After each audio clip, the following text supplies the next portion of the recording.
स्वागत है राघव जी, आपका वक्तव्य प्रस्तुत करें। जी गुरु जी प्रणाम गाते हैं। अस्मद्गुरुभ्यो नमः।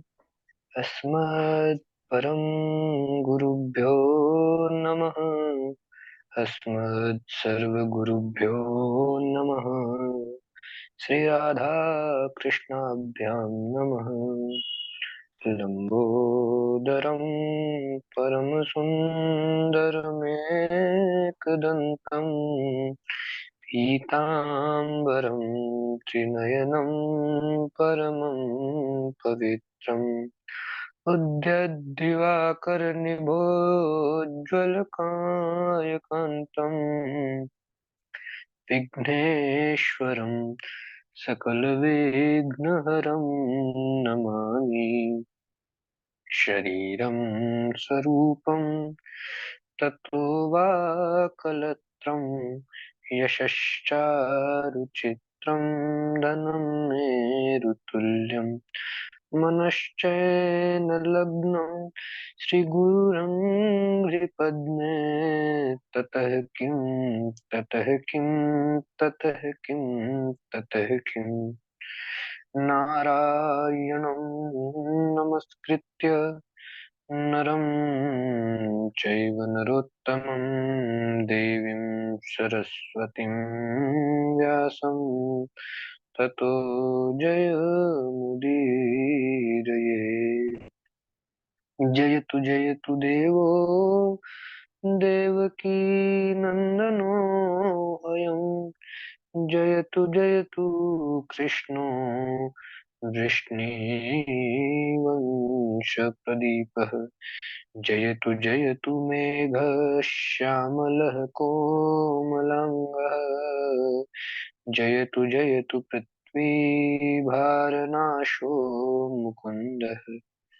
कृष्णत्वदीयपदपङ्कजपञ्जरान्ते अद्यैव मे विशतु मानसराजहंसः। प्राणप्रयाणसमये कफवातपित्तै कण्ठावरोधनविधौ स्मरणं कुतस्ते। करारविन्देन पदारविन्दं मुखारविन्दे विनिवेशयन्तम् वटस्य पत्रस्य पुटे शयानं बालं मुकुन्दं मनसा स्मरामि। रामाय रामभद्राय रामचन्द्राय वेधसे रघुनाथाय नाथाय सीताया पतये नमः। ध्येयं सदा परिभवग्नमभीष्टदोहम् तीर्थास्पदं शिवविरिञ्चिनुतं शरण्यम् भृत्यार्थिहं प्रणतपालभवाब्धिपोतम् वन्दे महापुरुषते चरणारविन्दम्। त्यक्त्वा सुदुस्तजसुरेप्सितराज्यलक्ष्मीं धर्मेष्ठयार्यवचसा यदगादरण्यम् मायामृगं द्वैतयेत्सितमन्वधाव वन्दे महापुरुषते चरणारविन्दम्। वन्दे महापुरुषते चरणारविन्दम्। अनंत कोटि ब्रह्मांड नायक अचिंत्य कल्याण गुणगण निधान सर्वेश्वर सर्वाधिपति अकारण करुणा वरुणालय अकारण करुणा कारक सकल जन्य कल्यशाप हारक परात्पर ब्रह्म सच्चिदानंद घन परमात्मा श्री कृष्ण एवं श्री राधा रानी जी के जुगल चरणारविंदों दास का बारंबार प्रणाम। समुपस्थित भक्त भागवत कथानुरागी सज्जन भक्तिमय मातृ शक्ति एवं भगनी बन सिय राम में सब जग जानी करो प्रणाम जोरी जुग पानी। तो सज्जनों, आज हम भगवान ऋषभ देव जी के और इंद्रपुत्री जयंती के 100 बेटों में से सबसे बड़े बेटे राजा भरत, जिनके नाम से हमारे वर्ष को आज भारतवर्ष कहा जाता है, उनका उपाख्यान का श्रवण करेंगे। तो सज्जनों, भगवान ऋषभ देव जी महाराज के जब 100 पुत्रों में से सबसे बड़े ज्येष्ठ एवं श्रेष्ठ पुत्र हुए महाराज भरत। इसी भरत के नाम से हमारे देश का नाम भारत खंड पड़ा। ऋषभ देव जी महाराज के बाद में शासन श्री भरत जी महाराज ने ही संभाला। उनकी कथा वर्तमान काल के लोगों के लिए विशेष उपयोगी है। भरत जी महाभागवत है। उन उनके संग से सभी में भगवत भाव जाग जाता है। उनके संग में आने वाले भक्ति रंग में रंग जाते थे। भरत जी ने व्यवहार की मर्यादा का कभी उल्लंघन नहीं किया था। वे महावैष्णव होने पर भी यज्ञ करते थे। अनेक यज्ञ करके उसका सारा पुण्य वो भगवान के श्री चरणों में अर्पित कर दिया करते थे। ईश्वर से अत्यधिक प्रेम करते थे वे। भरत जी को युवावस्था में ही वैराग्य की प्राप्ति हो गई थी। जिसे युवावस्था में वैराग्य हो जाता है, जो संयम करके भजन से प्रवृत्ति बढ़ाए, उसे वृद्धावस्था में फिर भगवान की प्राप्ति हो ही जाती। वृद्धावस्था में अगर शारीरिक अशक्ति हो जाने के कारण हम भक्ति नहीं कर सकते, तपश्चर्या तो यौवन में ही की जा सकती है। वृद्धावस्था में तपश्चर्या करने से अगला जन्म सुधरेगा, इसका कोई बोल नहीं सकते इस बारे। शरीर दुर्बल होने के बाद ब्रह्मचर्य का पालन करने का भी कोई अर्थ नहीं निकलता है। वृद्धावस्था में आने वाला वैराग्य ही सच्चा वैराग्य कहलाता है। जवानी में वृद्धावस्था में आने वाला वैराग्य सच्चा वैराग्य नहीं कहलाता है, क्योंकि जवानी में ही वैराग्य की परीक्षा होती है।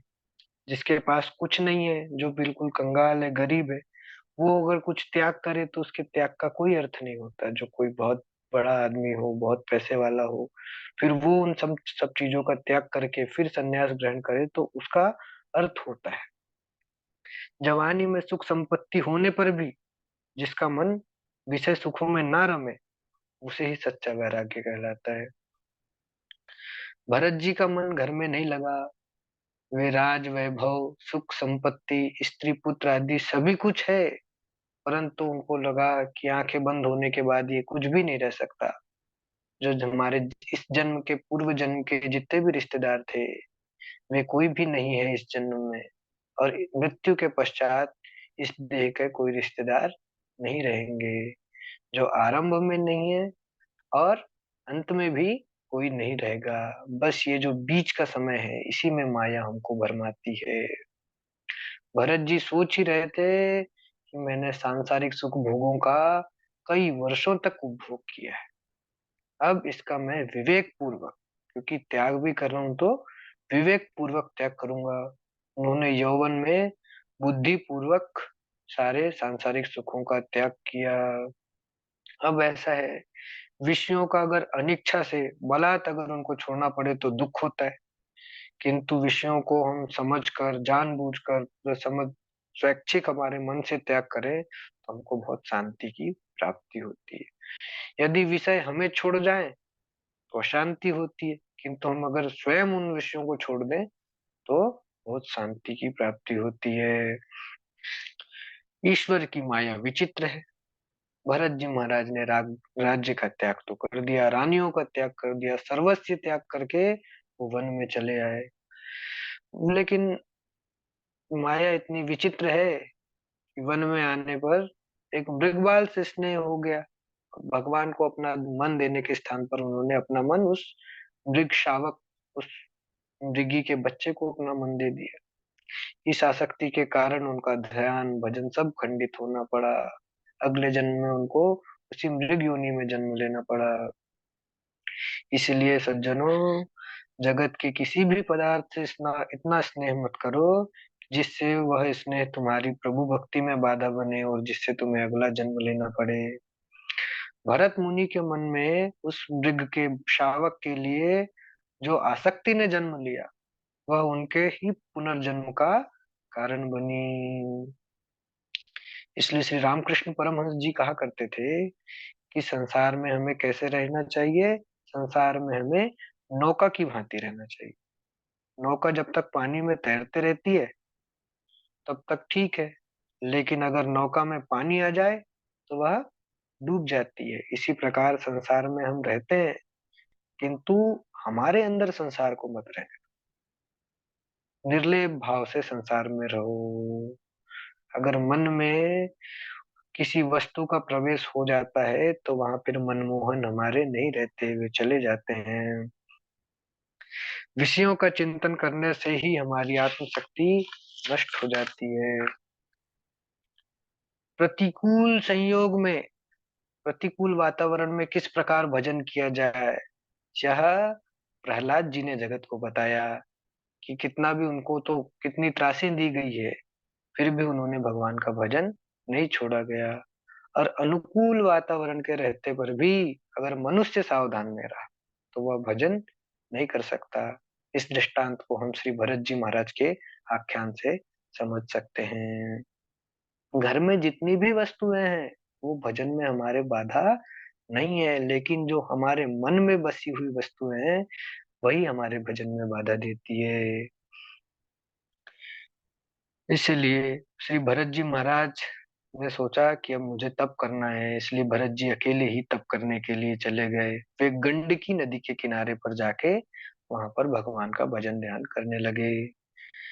भरत जी का नित्य नियम था, 4 बजे ब्रह्म मुहूर्त में स्नान करते थे, तक जल में खड़े रहकर सूर्य नारायण का ध्यान करते थे और वेद मंत्रों का उच्चारण करते थे। इसलिए भरत जी की भरत जी सूर्य नारायण से प्रार्थना करते थे कि मेरी बुद्धि, मेरा मन कहीं दुर्गामी ना हो जाए।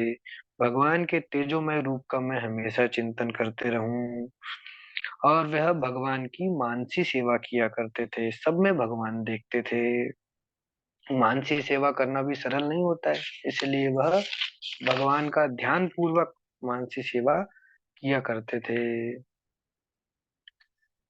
भरत जी मानसी सेवा करते हुए तन्मय हो जाया करते थे। कभी कभी जब वह सेवा करते हुए थक जाते थे तब ध्यान और कीर्तन करने लग जाते थे। प्रभु के पीछे जो लगता है उसके पीछे तो माया जरूर उसको पीछे पड़ जाती है, उसको सताती ही है।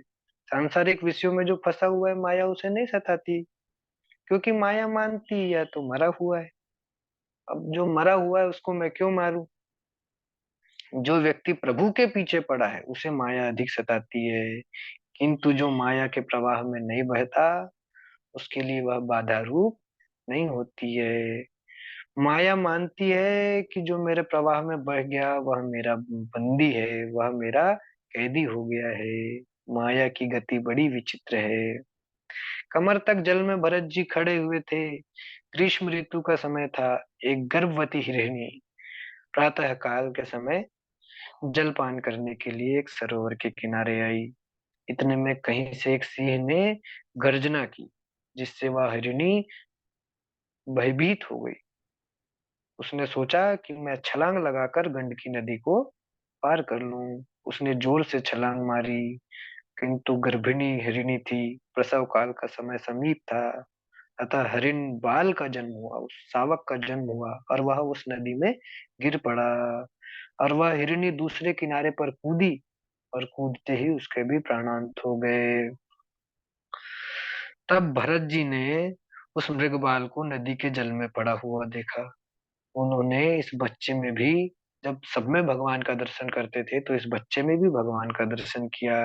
अब वे सोचने लगे कि इसकी माता की तो मृत्यु हो गई है, तो जगत में इसका तो कोई नहीं रहा। अब इसका लालन पालन रक्षा आदि कौन करेगा। वे दयावश होकर उस बच्चे को अपने आश्रम में ले आए। अब वे सोचने लगे कि यह बच्चा मेरे सिवाय किसी को नहीं पहचानता। अब इसका पालन पोषण करना मेरा ही धर्म है। अगर मैं इसकी उपेक्षा करूंगा, इसको छोड़ दूंगा, तो जंगली वन्य पशु इसको खा जाएंगे या मर जाएगा। मैं ही इसकी पिता हूँ और मैं ही इसका माता हूँ। इसका पालन पोषण करना, रक्षा करना मेरा ही कर्तव्य है। मैं ही इस मृगबाल का रक्षक हूँ, इसका पिता हूँ, अतः हर प्रकार से मुझे इसकी रक्षा करनी है। ऐसा ही सज्जनों, जीव मानता है कि मैं दूसरों की तो रक्षा करता हूँ। अरे लेकिन तू खुद क्या रक्षा करेगा? तू तो खुद ही काल का ग्रास है। रक्षा करने वाले तो प्रभु ही हैं, करता हरता तो श्री हरि ही हैं। वे पालक भी हैं और संहारक भी वही हैं। तुम घर में रहो अथवा वन में रहो, तुम्हारी रक्षा करने वाले हरि ही हैं। अब मृगबाल को पानी से बाहर निकालने का तो भरत जी का धर्म था, लेकिन उन्होंने रक्षक पिता बनने का जो उससे संबंध जोड़ लिया, यह अच्छा नहीं किया। जीव मात्र का रक्षक तो पिता तो ईश्वर ही है। जो सभी दोष अभिमान के कारण, सब जितने भी दोष हैं वो सभी अभिमान के कारण होते हैं। हम हमारे अपने आप को मान लेते हैं कि हम इसके रक्षक हैं, हम करता धरता है, इसलिए हम पाप में बनते हैं और इसी से हमें नए नए अभिमान जागृत होते हैं हमारे अंदर। भरत जी उस मृगबाल का पालन पोषण करने लगे। धीरे धीरे वह बड़ा होने लगा। भरत जी उसे अपनी गोद में बिठलाते थे, उसे खिलाते थे, उसको कहीं भी जाते थे तो अपने कंधे पर लेके जाते थे। भरत जी ने अपनी पूर्व अवस्था में बच्चों का लालन पोषण तो किया ही था, राजा थे। यही अब उनमें ये संस्कार पड़ गए। पुराने संस्कारों को भूलना बहुत कठिन है। सूक्ष्म संस्कार मन में अभी तक बसे हुए थे, अतः उनका मन उस हरिण के बच्चे में फंस गया। अब उनका मन भगवान के भजन में स्थिर नहीं हो पाता था। ध्यान में हर 5-10 क्षण के बाद वही बच्चा दिखाई देता था। वासना का विषय तो बदल गया, किंतु वो वासना मन में रही, संसार से तो हट गई थी कि अब भगवान की प्राप्ति करना है करके, लेकिन वापस उस मृग शावक में जुड़ गई। अब ऐसे ही हाल रहते तो इससे अच्छा तो जो अपने गृह जीवन में थे, तो कौन सी बुराई थी। किंतु माया का प्रबल खेल है। ज्ञानी को तो मन को भी मारना पड़ता है। भरत जी ने मृगबाल को घर में रखा, सो तो ठीक हुआ, किंतु उसको जो मन में बसा लिए, वह ठीक नहीं किया। संसार को कहाँ तक छोड़ के जाए? जहां भी जाएंगे वहां तो संसार उपस्थित हो ही जाएगा। इसी कारण महापुरुषों ने कहा है, इस संसार को अपने मन से हटाओ धीरे धीरे। संसार को मन में कभी मत रखो। किसी को घर में रख लो, किसी किंतु उसको अपने मन में मत रखो। मन में या तो काम को ही रख लो या फिर ईश्वर को ही रख लो, दोनों एक साथ नहीं रह पाएंगे। श्री तुलसीदास जी महाराज कहते हैं, तुलसी दोनों नहीं रहे, रवि रजनी एक ठाम। क्या कभी अंधेरा और सूर्य देवता एक साथ रह सकते हैं? ऐसे ही ना, जहाँ राम रहते हैं वहां काम नहीं रहते, और जहाँ काम रहता है वहां राम नहीं रह सकते। वह मृगपाल भरत जी की कुटिया में नहीं, अब तो मन में बस गया था। उन्होंने घर, राज, पत्नी, संतान आदि सभी का त्याग तो किया, परंतु उस बच्चे की माया में वे फंस गए।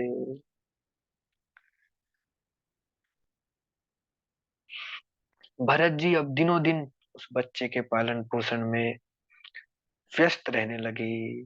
परिणाम से क्या हुआ कि उनकी भजन, साधना, संध्या, पूजा आदि जितने नित्य कर्म थे, सब छूटने लगे। अब भरत जी उसे हरी हरी कोमल घास खिलाते थे।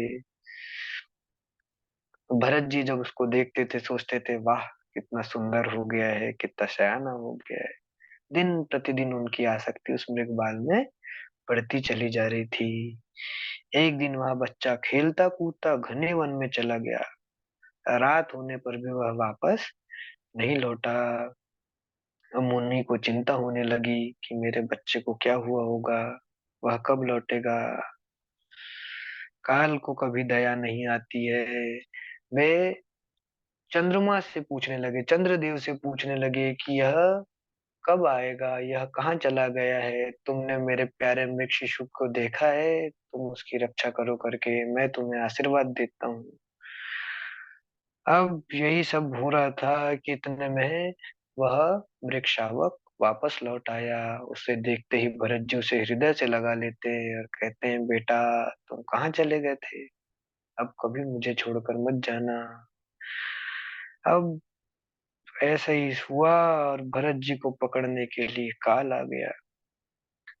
किंतु काल आने अंतिम समय में भी भरत जी को अब मृगबाल का स्मरण हो रहा है।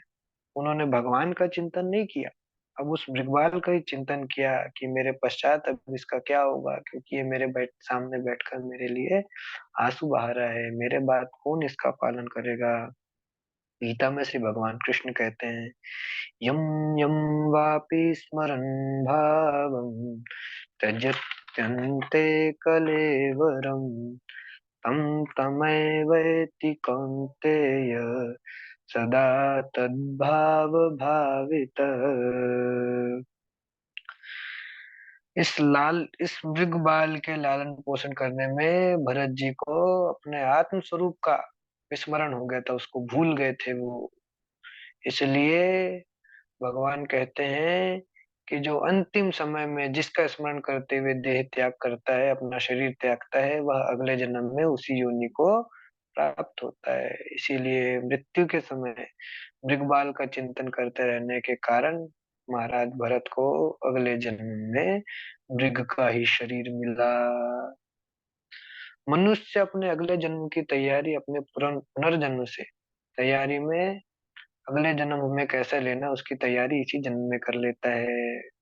यहाँ जन्म में जो बीज मिलते हैं, पूर्व जन्म में किया हुआ फल निष्फल नहीं होता, पूर्व जन्म में किया हुआ भजन व्यर्थ नहीं होता। भरत जी महाराज ने देख अपने राज्य पाट का त्याग करके सं- वन में आकर जो तपस्या किए, उनका वह फल निष्फल नहीं हुआ। उसी फल के अनुसार भरत जी को अपने पूर्व जन्म का ज्ञान था कि मैं कैसा था, और माया के चक्कर में पड़कर मैं वापस इस जन्म में मृग का शरीर धारण किया हूँ। इसलिए हमें कभी किसी पशु पक्षी का अनादर नहीं करना चाहिए। हो सकता है किसी कारणवश कोई महात्मा कोई मुनि ही पशु पक्षी बनकर आ गए हों। अहिल्या जैसी महासती जी जो पत्थर बनकर आ गई हो, महाराज नृग जैसे गिरगिट बनकर आ गए, नल कुबेर जो थे जिनका भगवान कृष्ण ने उद्धार किया वो वृक्ष बनकर आ गए। ऐसा किसी का अपराध हो जाता है, पशु पक्षी की योनि में ही वह भ्रमण करते रहते हैं। अब भरत जी महाराज भी उस वृक्ष शावक में आसक्ति कर लेने की वजह से इस जन्म में वृक्ष शावक के रूप में ही स्वरूप में ही घूम रहे हैं। उन्हें अपने पूर्व जन्म का ज्ञान था। वे सोच रहे हैं कि मैं इसी गंडकी नदी के किनारे तपश्चर्या करता था, इसी स्थल पर मैंने हिरण के बच्चे को उठा लिया था, आश्रम ले आया था। मैं कभी महाज्ञानी था, योगी था, किंतु आज मैं पशु बना हुआ हूँ। अब मुझे नए प्रारब्ध नहीं कमाने हैं, जो मैं साथ लाया हूँ उसे ही सहना है, उसे ही भोगना है। यह मृगवाल अब जो भरत जी हैं, अब वही मृग बन चुके हैं। वे नदी में स्नान करते थे, सूखे वृक्ष के सूखे पत्ते खाया करते थे। वह घास नहीं चरते थे, घास नहीं खाते थे, क्योंकि घास में भी जीव होता है वह। तो उस नई घास को खाने से भी एक हिंसा होती है, नया प्रारब्ध बनता है, इसलिए वे सूखी पत्ती खा लिया करते थे। ऐसा करके अपने मृत्यु की प्रतीक्षा करते थे। एक दिन उन्होंने भी उस उनकी मृत्यु का समय आया और उन्होंने अपने मृग देह का त्याग कर दिया और एक ब्राह्मण के घर उनका जन्म उनका आंगिरस गोत्रीय ब्राह्मण के यहाँ पर हुआ, जो कि सारे वेद वेदांतों में निषाद थे। उनकी पहली पत्नी से उन्हें 9 संतानें थी और दूसरी पत्नी से एक पुत्र और एक पुत्री का जन्म हुआ। इस पुत्र के रूप में यहाँ पर श्री भरत जी महाराज का वापस पुनर्जन्म हुआ। भरत जी का यह अंतिम जन्म था। उन्हें पूर्व जन्म का ज्ञान था कि हिरण की माया में फंसने से मुझे पशु देह धारण करना पड़ा था। पूर्व जन्म में हिरण के साथ में बात करता था, अतः पशु होना पड़ा। अब तो इस जन्म में मैं किसी से भी नहीं बोलूंगा। एक बार जो भूल हो गई, उससे अब मैं बहुत सावधान रहूंगा। बचपन से ही भरत जी महाराज भक्ति के रंग में रंग चुके थे। सांसारिक दृष्टि में जो संत होता है, वह तो जड़ होता है, परंतु वह आनंदमय चेतन प्रभु की प्राप्ति में लगा रहता है। वह सुखों में फंसा नहीं रहता। जो सुखों में फंसा रहता है वह मनुष्य जड़ है। किंतु संतों की गति सांसारिक लोगों के समझ नहीं आती है। वे तो भगवत भक्तों को जड़ ही मानते हैं। जड़ भरत ने सोचा कि पूर्व जन्म में पशु के साथ मैंने वाणी व्यवहार निभाया, अतः मुझे इस जन्म में पशु का अवतार मिला। सो इस जन्म में अब मैं किसी से भी बातें नहीं करूंगा। अब बातें करूंगा तो मात्र अपने भगवान से, अपने प्रभु से करूंगा। जड़ भरत जी किसी से बोलते नहीं थे। किसी से ज्यादा बोलने से भी उसमें हमारी आसक्ति होती है, उससे स्नेह उत्पन्न होता है। ऐसे तो देखा जाए सज्जनों, इस सृष्टि में ईश्वर ने एक एक काम के लिए दो दो इंद्रियां दी है। एक आंख से भी देखा जा सकता है, किंतु भगवान ने दो आंखें दी है। एक कान से भी सुना जा सकता है, किंतु भगवान ने हमें दो आंखें, दो काने दिए हैं, कान दिए हैं। किंतु जीभ को ही एक ऐसी बनाए हैं जिसको दिए तो एक है, लेकिन काम उसको दो दे दिए हैं। एक तो बोलने का और दूसरा स्वाद लेने का। अतः हमको जीभ में अधिक अंकुश रखने की आवश्यकता है। जड़ भरत जी के पिता, अपने हर पिता चाहता है कि उसका पुत्र पढ़े लिखे अच्छा विद्वान बने। जड़ भरत के पिता उनको पढ़ाने की सोचने लगे। वे सोचते कि मेरा पुत्र पढ़ लिख कर पंडित होगा, किंतु इनकी पंडिताई तो निराली ही थी। इनकी पंडिताई सच्ची थी क्योंकि वो भगवत प्रेमी थे। भरत जी जानते तो सब थे, किंतु वे जानबूझकर मंत्रों का उच्चारण सही ढंग से नहीं करते थे। वे अपना ज्ञान प्रसिद्ध नहीं करना चाहते थे। जड़ भरत जी भगवान के स्मरण में ही लीन रहते थे। ज्ञान और भक्ति में परिपक्व होने पर भी जीव संसार वृक्ष से उसी तरह अलग हो सकता है, जिस प्रकार पका हुआ फल अपने आप ही वृक्ष से नीचे गिर जाता है। ऐसा ही समय बीतता गया और एक दिन पिताजी का देहावसान हो गया और माता जी, उनकी माता, अपने पति के साथ सती हो गई। अब भरत जी के तो भोजन के लिए दूसरों के यहाँ पर काम करते थे। इनके बाहर काम करने से इनके भाइयों की बदनामी होने लगी। लोग कहते थे देखो कैसा भाई है, जिन्होंने इनकी जमीन भी ले ली और इनको काम करने भी छोड़ दिया। इस बदनामी को सुनकर भाई लोग भरत जी को वापस अपने घर ले आए और अपनी पत्नियों से पूछा कि इनके लायक क्या कार्य है। तो उनकी पत्नियों ने बोला, हम सब कार्य तो कर लेते हैं, किंतु ये बर्तन मांजना ये हमसे नहीं हो पाता। ये काम आप भरत जी से करवाओ करके। तब इनको झूठे बर्तन साफ करने में काम में लगा दिया गया। घर में जो कुछ खाने से बच जाता था, वह खाने के लिए इनको दे देते थे। यह उसे ही बड़े प्रेम से पाले थे और अपने भगवान के भजन में लगे रहते थे। 2-4 दिन तक तो इन्होंने बर्तन साफ किया। फिर बर्तनों के आपस में टकराने से जो आवाज होती थी, उससे इनके भजन में बाधा पड़ने लगी। तो इन्होंने उन बर्तनों को पटक पटक कर फोड़ना चालू कर दिया। जब इनकी भाभीयों ने देखा, तो उन्होंने अपने पतियों को बताया कि अगर इस तरह इनको अगर हम बर्तन साफ करवाएंगे तो कुछ ही दिनों में घर के सारे बर्तन खत्म हो जाएंगे। अब इनका शरीर हष्ट पुष्ट था, तो इनके भाइयों इनसे लड़ भी नहीं सकते थे। तो बोले अब इनको कोई दूसरा कार्य देते हैं, करके उनको खेत में लेकर चले गए और उनको कहा कि जहाँ खेतों में जमीन को तुम बराबर करो, कहीं ढाल है और कहीं पर ऊंचा स्थान है, तुम वहां की मिट्टी निकाल कर इस ढाल को तुम समतल करो, भूमि समतल करो। भाइयों के जानने के पश्चात उन्होंने एक ही स्थान पर खोदना प्रारंभ कर दिया और रात भर वे उसी स्थान को खोदते रहे। भाइयों ने जब यह देखा कि जहां पर हमने एक तरफ खोदने कहा था, तो एक तरफ तो इन्होंने खोद खोद कर मिट्टी का पहाड़ खड़ा कर दिया और दूसरी तरफ विशालकाय गड्ढा बना दिया। तब सब भाइयों ने मिलकर भरत जी को बहुत डांटा। भरत जी ने कहा, भाइयों, अगर मेरी मेहनत में कोई कमी रह गई हो तो बताइए। भाइयों ने कहा, तू तो पूरा जड़ ही है, तभी से इनका नाम जड़ भरत पड़ गया। अब भाइयों ने इन्हें खेती की रखवाली के लिए नियुक्त कर दिया। कुछ देर तो इन्होंने एक चिड़िया को आज खेतों में फसल खाते हुए देखा तो उसको उड़ाए। फिर सोचने लगे कि राम जी की चिड़िया, राम जी का खेत, आओ रे चिड़िया खाओ भर भर पेट। ये चिड़िया भी राम जी की है, खेत भी राम जी का है, फिर मैं कौन होता हूँ इन्हें रोकने वाला। सुबह से शाम तक उन्होंने चिड़ियाओं को खाने से नहीं रोका, परंतु चिड़ियाओं के खाने से तो खेत को कोई नुकसान नहीं होता है। शाम के समय, गोधूली के समय, भरत जी ने देखा कि गायों का पूरा झुंड आ रहा है। तब इन्होंने गायों के खाने के लिए अपने जो खेत की कंपाउंड वॉल होती है, बाउंड्री वॉल होती है, उसको खोल दिया। गायों ने कुछ ही देर में सारा खेत खाली कर दिया। खाई गई गैया, खाली भयो खेत।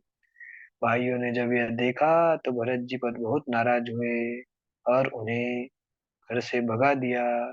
अब जड़ भरत जी वन में आ गए हैं और भगवान का भजन करने लगे हैं। उसी समय किसी डाकुओं के सरदार ने माता काली से एक मान्यता मांग रखी थी, यदि अगर मेरी संतान होती है तो मैं नर बलि दूंगा। और देव योग से उसको संतान हो गई। डाकुओं ने जिस व्यक्ति को बलि देने के लिए पकड़ कर रखा था, वह अवसर पाकर रात्रि के समय भाग गया। अब उसके सरदारों ने कहा कि शिव, और तुम उसे ढूंढो। सेवकों ने उसे बहुत ढूंढा, परंतु नहीं मिला। उनकी दृष्टि अब वज्रासन पर बैठे जड़ भरत जी पर पड़ी। भरत जी को देखकर सेवकगण प्रसन्न हो गए और कहने लगे कि हमारा सरदार इसको देखेगा तो यह तो बहुत हष्ट पुष्ट आदमी है, हमें बहुत इनाम देगा। वे जड़ भरत जी को लेकर आ गए। उन्होंने उन्हें स्नान कराया, नए वस्त्र पहनाए, स्वादिष्ट भोजन कराए। प्रातः काल शोभा यात्रा निकाली गई। उन्हीं के सबसे आगे चलते हुए भरत जी भगवान का भजन करते हुए, भगवान के नाम का कीर्तन करते हुए आगे आगे नाचते चल रहे हैं। ब्रह्मज्ञानी थे, उन्हें अपने शरीर की कोई भी चिंता नहीं थी। डाकुओं के सरदार ने जड़ भरत जी का पूजन करके अपनी तलवार की उस खड़क की पूजा की और भरत जी को कहा कि सर नीचे करो। भरत जी ने अपना सर झुका लिया। डाकुओं के सरदार ने जैसे ही बलि देने के लिए तलवार उठाई, भद्रकाली इनके ब्रह्म तेज को सहन नहीं कर सकी और मूर्ति से ही प्रकट हो गई, और उससे वह तलवार छीनकर सारे डाकुओं सहित उस सरदार का भी संहार कर दिया। भरत जी ने बहुत देर तक जब कोई भी आवाज नहीं सुनी, तो उन्हें लगा कि उन्होंने अपनी आंखें खोलकर देखी कि क्या हुआ करके। तो देखा कि वह देवी उन सभी डाकुओं के मस्तक काटकर उन्हें गेंद की तरह खेल रही है। एक दिन की बात है, सिंधु सौवीर तब भरत जी महाराज वहां अपने प्रभु को प्रणाम करके वहां से चल पड़े। एक दिन की बात है, सिंधु सौवीर देश का एक राजा था जिसका नाम रहुगण था। वह सत्संग के लिए पालकी में बैठकर श्री कपिल देव जी महाराज के आश्रम में जा रहा था। मार्ग पर उनका एक कहार बीमार पड़ गया। तब राजा ने कहा कि तुम किसी दूसरे व्यक्ति को ढूंढो जो हमारी पालकी उठाकर ले जा सके। अब उनके सेवकगण उन्हें ढूंढा, तो जंगल में इनको भगवान का भजन करते हुए श्री भरत जी महाराज मिल पड़े। तब कहारों ने उनसे कहा, तुम राजा की प्रजा हो और राजा की सेवा करना तुम्हारा धर्म है। ऐसा कहकर जबरदस्ती उन्हें पालकी ढोने में लगा दिया गया। अब भरत जी महाराज जो पूर्व जन्म में ऐसी पालकियों में बैठकर चलते थे, आज वह स्वयं पालकी उठा रहे हैं। यह उनका प्रारब्ध है और प्रारब्ध को तो भुगतना ही पड़ता है। अंतिम जन्म होने पर भी उन्हें पालकी उठानी ही पड़ी। अब भरत जी नीचे देखते हुए चल रहे हैं कि कहीं मुझसे किसी जीव की हत्या ना हो जाए। उन्हें तो प्रत्येक जीव में भगवान के दर्शन होते थे। भरत जी सोचते हैं कि अब मेरा कुछ ही प्रारब्ध शेष रह गया है। मरेगा तो मेरा शरीर, किंतु मैं मिल जाऊंगा नारायण में, भगवान में, इसलिए मुझे अब सावधान होकर रहना है।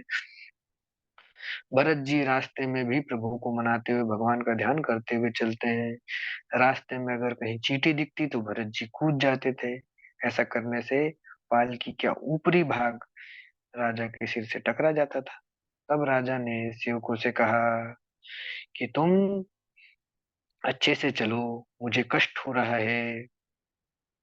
तब उनके पुराने 3 सेवकों ने कहा, महाराज हम तो ठीक चल रहे हैं, किंतु यह जो नया सेवक है यह ढंग से नहीं चलता है। कभी रुकता है, कभी दौड़ पड़ता है, कभी कूद जाता है। राजा भरत ने जब राजा ने जब जड़ भरत जी को देखा तो वह उनसे व्यंग करते हुए बोला, यह तो बिल्कुल दुबला पतला है, इसके अंग भी कितने दुर्बल हैं, यह तो ठीक तरीके से चल भी नहीं सकता। यह व्यंग करके राजा वापस अपने अंदर बैठ गया। परंतु कुछ दूर जाते ही जड़ भरत जी ने देखा कि चींटियों की कतार चल रही है, तो उसे देखकर उन्होंने छलांग लगा दी। रघुगण का सिर पालकी की छत से जाकर लगा। तब वह अत्यंत क्रोधित हो गया और कहने लगा, तम जीवन ऋतो माम कदर्थिर कृत्य भर्तिर शासन मति चरसी प्रमत्तस्य च ते करोमि चिकित्सां दंडपाणिरिव।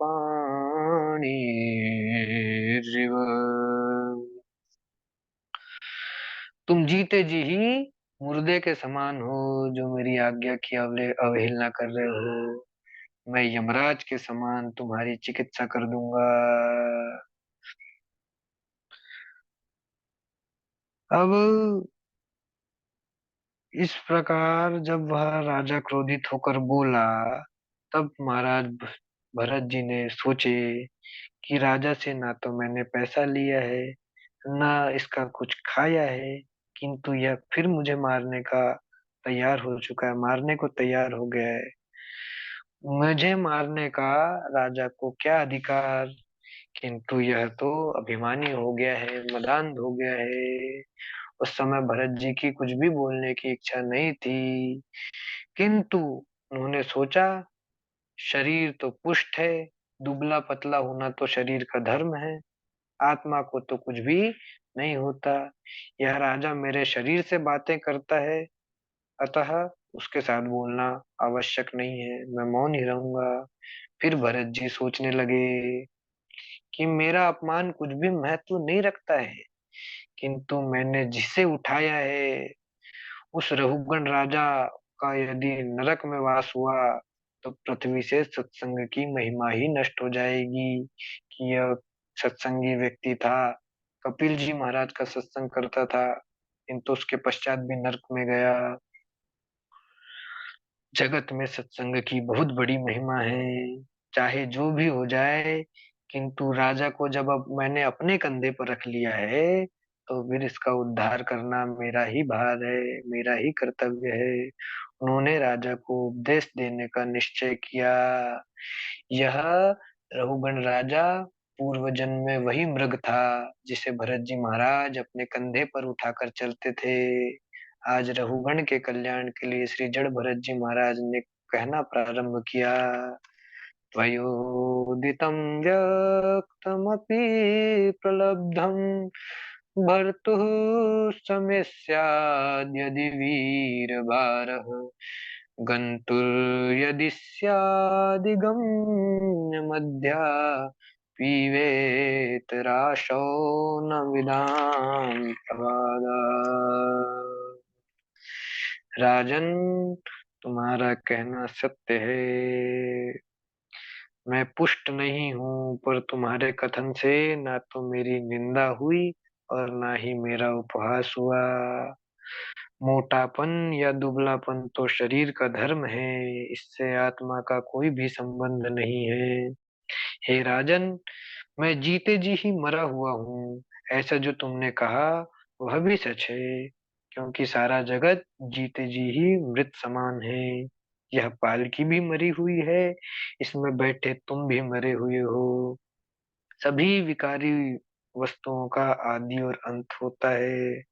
जो जन्मे हैं उन सबको मरना ही पड़ेगा। राजन, तुम भी मरे हुए से ही हो। यह शरीर तो शव के समान ही है। आत्मा और शरीर का धर्म भिन्न है, अलग अलग है। राजन, मैं इस प्रकार इसीलिए चल रहा हूँ कि चींटी आदि मेरे पांव तले आकर कहीं कुचल ना जाए, चलते हुए मुझसे कहीं पाप ना हो जाए, ऐसा सोचकर ही मैं छलांग मारता हूँ। मैं सभी जगह भगवान को विराजमान देखता हूँ और इन चींटियों में भी भगवान है। अतः मैं इन जीव जंतुओं का ख्याल रखते हुए चलता हूँ। जड़ भरत जी के ऐसे वचन सुनकर राजा ने सोचा, यह पागल नहीं हो सकते, यह तो कोई परमहंस मुनि है। यह कहीं दत्तात्रेय अथवा स्वयं कपिल मुनि तो नहीं है। ये मेरा कल्याण करने तो नहीं आए हैं। ऐसा सोचकर राजा उनसे कहता है, नाहं विशंके सुरराज वज्रान न त्रयक्षशूलान् न यमस्य दण्डात् नागन्यर्कसोमानिलवेत्तपास्त्राच्युच्छङ्के भृशंगं कुलावमाना। मैं इंद्र के वज्र से, शिव जी के त्रिशूल से, यमराज के दंड से, अग्नि सोम आदि देवताओं के अस्त्र शस्त्रों से नहीं डरता हूँ, परंतु ब्राह्मण कुल के अपमान से मुझे बहुत डर लगता है। ब्राह्मण, आपने जो यह बताया कि देह आदि के धर्मों का आत्मा पर कोई प्रभाव नहीं पड़ता, किंतु इसमें मुझे तनिक संदेह है, क्योंकि मैं मानता हूँ शरीर को कष्ट होने पर आत्मा को कष्ट होगा, और आत्मा का संबंध इंद्रियों के साथ। इसका कारण यह है कि शरीर का संबंध इंद्रियों के साथ है, इंद्रियों का संबंध मन के साथ है, मन का संबंध बुद्धि के साथ है, और बुद्धि का संबंध आत्मा के साथ है। अतः जो दुख शरीर को होता है वही दुख आत्मा को भी होगा। चूल्हे पर बर्तन हो, बर्तन में दूध हो और दूध में चावल हो, तो चूल्हे की अग्नि से पारस्परिक संबंध के कारण दूध में पड़े हुए चावल भी पक जाते हैं। तो शरीर को होने वाला दुख आत्मा को भी इसी प्रकार होना चाहिए।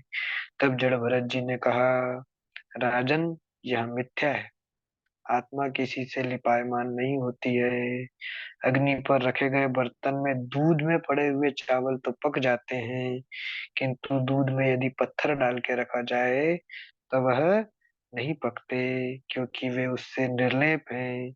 इसी प्रकार आत्मा भी सर्वथा निर्लेप है।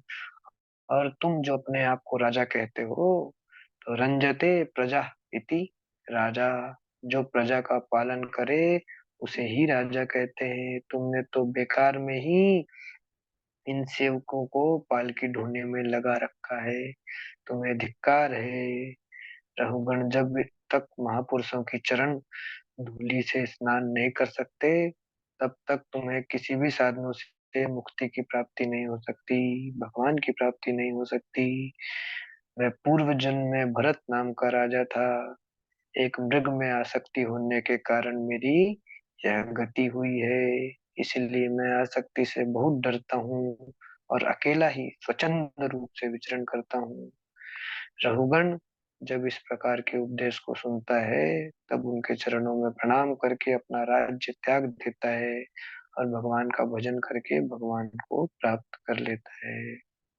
इतना कहकर मैं अपनी वाणी को विराम देता हूँ। जी गुरु जी, प्रणाम।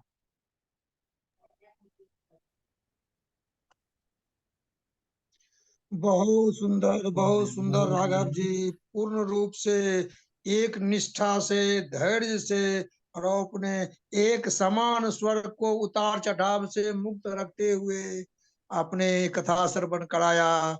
और आपकी कथा को सुन करके मैं बहुत ही अपने को सौभाग्यशाली समझा। इतनी देर तक कम से कम भगवान की जो चर्चा हुई, और वह चर्चा एक रूप से हुई।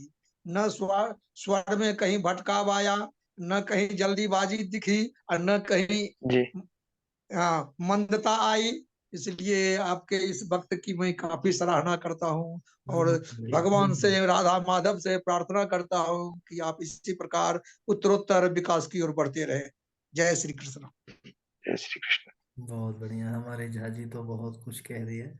बिल्कुल राघव जी, राघव जी की वाणी तो ऐसी है ही, क्योंकि भजन का प्रभाव होता है कि वह वाणी में बड़ा प्रभाव आ जाता है। और आप तो भगवान के लिए समर्पित हैं और कथा की तैयारी है, तो फिर उसमें तो जी सुनने में सुहागा है। ठाकुर जी कृपा बनी रहे, हमको तो बहुत आह्लादित थे सुन करके। और ऐसे ही आप सुनाते रहें, बढ़िया बढ़िया चरित्र, यही कहेंगे बस। बहुत अच्छा। जी, प्रणाम। चलिए, बहुत आनंद आया।